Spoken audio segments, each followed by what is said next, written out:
Siamo partiti già dal secondo anno di vita dell'azienda, quindi dal 2016, con una decisione non reversibile da parte dei soci di orientare ogni risorsa al rispetto dell'ambiente, alla tutela del territorio, ma anche alla salvaguardia della qualità importante che noi vogliamo dare al nostro prodotto, che non a caso abbiamo deciso di chiamare Primo. Competere con chi ha una basso costo di produzione, probabilmente una qualità inferiore, ma sono sul mercato consolidati da anni, significa lavorare molto sulla qualità, lavorare molto anche sulla strategia d'azienda. Siamo partiti con grande umiltà, siamo partiti con la consapevolezza che la cosa più importante da fare era acquisire conoscenze e trasformarle in competenze specifiche.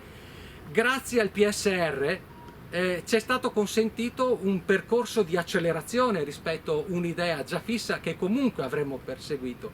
L'accelerazione ci ha consentito in primis di acquistare risorse culturali. Abbiamo acquisito forti relazioni con consulenti d'impresa che operano esclusivamente nel mondo biologico, nella coltivazione di orticoli. Abbiamo contattato esperti internazionali, francesi, tedeschi, che già operavano nell'ambito del settore.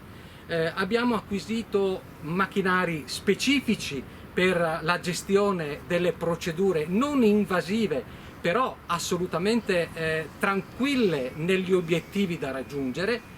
E infine abbiamo dedicato attenzione alle nostre maestranze, perché una proprietà orientata con un seguito di collaboratori non acculturati, non motivati, non altrettanto decisi a operare in un regime che ha i propri paletti, che vanno rispettati e non vanno minimamente alterati, non era un percorso semplice.